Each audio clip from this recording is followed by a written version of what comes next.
This is the AM show. My name is Benjamin Akakpo. Welcome back. Time now for me to share with you my blunt thoughts for today. And I've titled this piece, A Tsunami of Political Promises, Cutting Surgically to the Truth. A tsunami of political promises, cutting surgically to the truth. Let me start off, Ghana, by saying that one of the highest, most crucial metrics by which great leaders, or any leaders for that matter, are assessed is, you guessed it, honesty. If the dipstick of honesty were to be placed in the tanks of the many promises of our politicians today, our political elite, I wonder how many would remain on the campaign trail. All of them. Honesty is the best policy, it is said. But apparently, not for our misleaders in Ghana. It's a sine qua non, an essential, a without which not. But our misleaders then and now have had the penchant of promising heaven and delivering hell. They promise everything under God's sun and then perform a volte-face, a complete turnaround when they are in power. It's been promises galore from the leaders of our two major political parties, the NPP and the NDC, since last year when they were both elected. 2 days ago, Dr. Mahamudu Bawumia, flag bearer of the NPP, outlined his plan for the presidency and Ghana as a whole. He made a raft of promises too, only stopping short of promising a rocket launch to the moon. But I want us, even before we get into some of what he said over the years, which I'll play back to you before we get into especially tax and the economy, I want you to focus on this briefly. This bit about 15% VAT on electricity is still hanging around our necks, regardless of what Kojo Nkrumah may have said, regardless of all the other dynamics. Labour is still waiting for that formal communication to the effect that it's been scrapped. Because guess what? What we know now is that it's been suspended. Suspension is different from scrapping, taking away. So it's basically saying, the rhetoric is that we're going to engage Labour and then hopefully there's a buy-in. But look, while the Finance Ministry has informed ECG and NEDCO to suspend the implementation of VAT on electricity pending further engagement with key stakeholders, including organized labor, guess what? Next slide. When you go to the next slide, you would find out that organized labor has said on this 15% VAT, it's either a complete removal or else they will what? Strike. Industrial action. There's no in between. It's either or. That's it. I just wanted to lay that premise as I even get to other aspects of our economy. But before we get to Dr. Mahamudu Bawumia and some of what he said recently and what I think, okay, I want you to listen to this bit we've put together before and after Dr. Mahamudu Bawumia. This is what he said. This is what he had to say. Let's listen to him.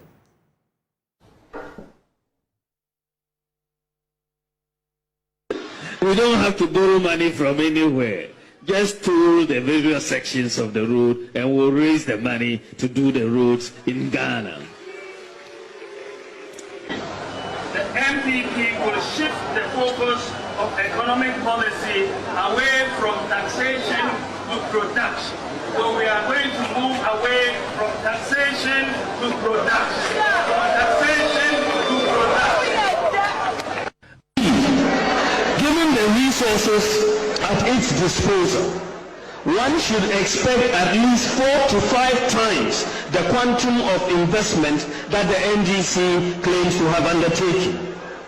The close to 33 billion of borrowing that has not been used for infrastructure expenditure could have done so much in this country. If you take $33 billion and ask yourself, what could you have done with $33 billion? You could have solved the water crisis in Ghana. You could have solved our energy problems. Every region in Ghana would have had 1,000 kilometers of asphalt road. We could have transformed agriculture. We could have put in place a world-class hospital in every region. We could have bought 1,000 ambulances for the Ghana Ambulance Service. We could have equipped our existing health and education institutions. And we could have built an additional 600 senior high schools that the government is trying to build currently. And we could have constructed the Accra-Kumasi-Paga railway line as well as the Western Railway line. And with all this, we would have still been left with some money. Has the government achieved single-digit inflation? Well, that is for everybody else to judge. My point Do you doubt that they have achieved single-digit? My point is that the single-digit inflation that we are seeing is not consistent, in my opinion, humble opinion, that is not consistent with developments that we are seeing in the cost of living. You know, I mean, the single-digit inflation is supposed to be driven by food prices.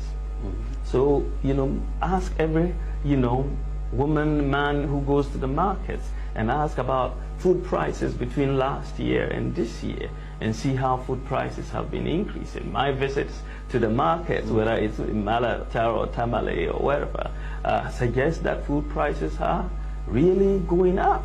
That is clear. I mean, in Bolga Market, for example, as I pointed out in my lecture, maize, a staple, maize, where we eat tuzafi every day from maize, went up by 60% within just the last year. More than 100% in Accra. I mean, so the point is that when you look at the cost of living, the benefits of a single-digit inflation rate doesn't seem reflected in the cost of living. All of these are hurting. They are hurting the economy. These taxes are hurting. And therefore, you are not going to get the growth. And when you don't get the growth, you will not get the revenue. And when you don't get the revenue, you go back to increasing taxes to get the revenue. And then you are in a cyclical downward spiral. And so they have it wrong. And we will change that particular policy. We will use the tax incentives to grow this propaganda you want. But if the fundamentals are weak, the exchange rate will expose you. Ladies and gentlemen, you will recall that I stated in 2014 that if the fundamentals are weak, the exchange rate will expose you. That was true then, and it is true now. It is 100% correct.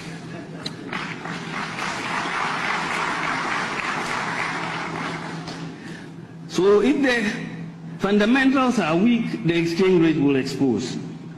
But it is warped logic to jump from that to a conclusion that if there is depreciation in your currency, then the fundamentals must be weak. Do you understand the logic? It is very warped logic. If the fundamentals are weak, the exchange rate will expose it. But if the exchange rate moves, you cannot jump to that conclusion that the fundamentals are weak. That defies logic. Maybe you're smiling as I am. Dr. Bawumia then, when he was running mate, Dr. Bawumia now as vice president. Do you see the difference? And that, Ghana4, is what I'm talking about. Does that sound to you when you listen to him like someone who was not and is not in charge? Today, he says he's only the driver's mate. Aplanke, you read between the lines. You decide.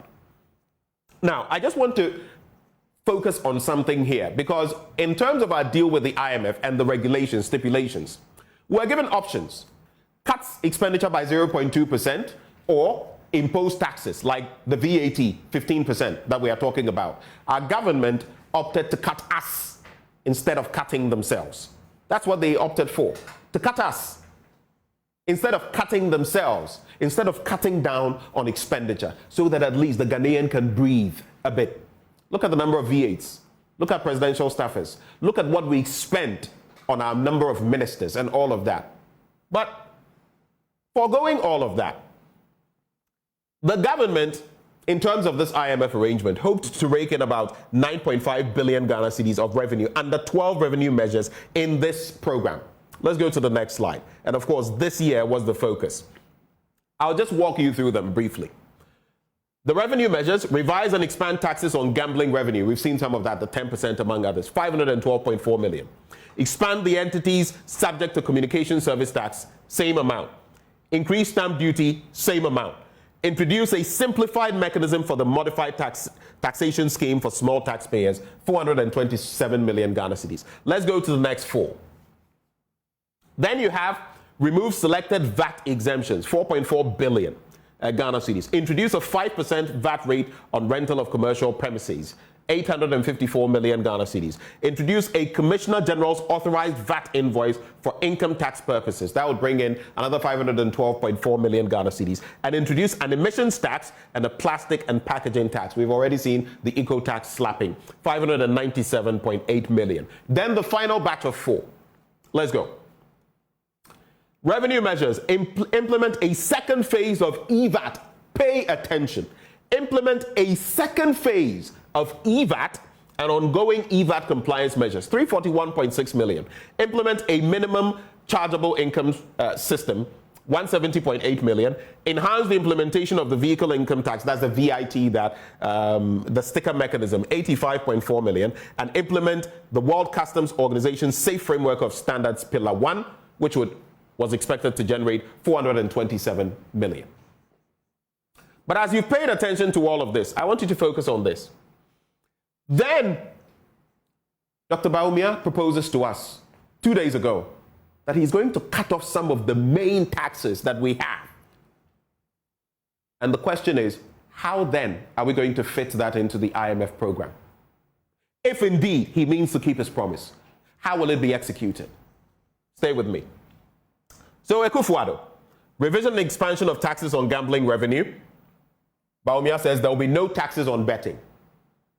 Removal of selected VAT exemptions, including 15% VAT on electricity. He says no VAT on electricity if still on the books by 2025, under his watch, his own administration. Now he says, as a proposal, he'll take it off. We know ball. Introduction of the emissions tax and the plastic and packaging tax. He says there'll be no emissions tax. Next slide. So his new taxes, he says there will be no tax on betting. How much are we losing there? How much would we have raked in revenue in respect of the IMF program? 512.4 million Ghana cedis. No VAT on electricity, if still on the books by 2025. 4.4 billion and other selected VAT exemption inclusive, 4.4 billion. No emissions tax. It was seen to generate or projected to generate 597.8 million. The total there in Ghana cedis, 5.51 billion.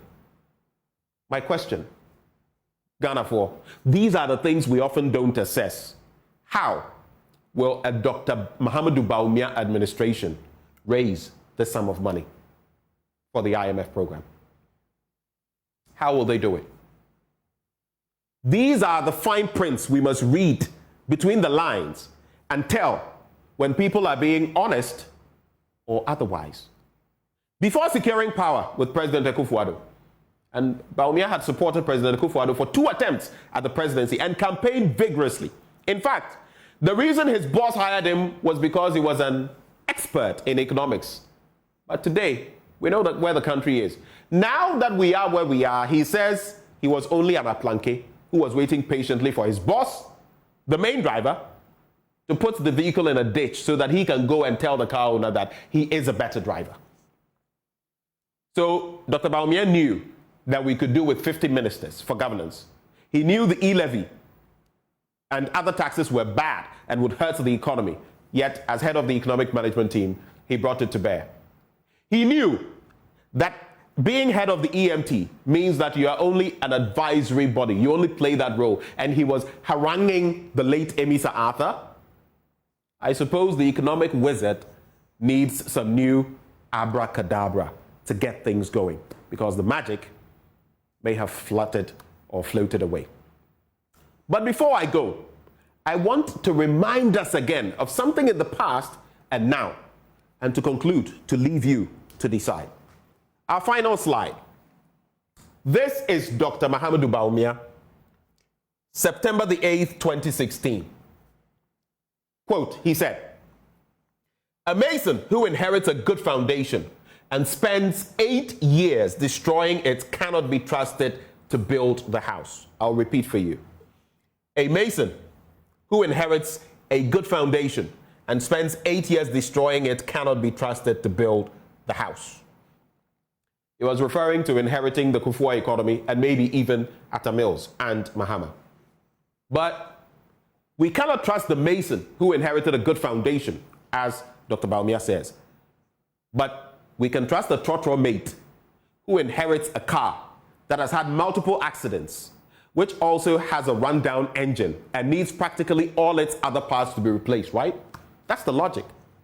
A trotro mate who has not proven himself to be a mechanic, an electrician, a bodyworks expert or sprayer, or even a good driver for that matter. It's laughable. But these are the same things that will percolate in our system in an electoral year. Me? What's my opinion? I think you know that. But I lay the bare bones of the facts to you, so you can decide for Mother Ghana. Because our future hinges on the decisions we make today, here and now. I share these thoughts with you because I'm passionate about Ghana, our brand, the red, gold, green, and black. My name is Benjamin Akakpo. These are my blunt thoughts shared with you, hot, raw, and edited, undiluted. As always, I pray that God will bless Ghana and make her great and strong.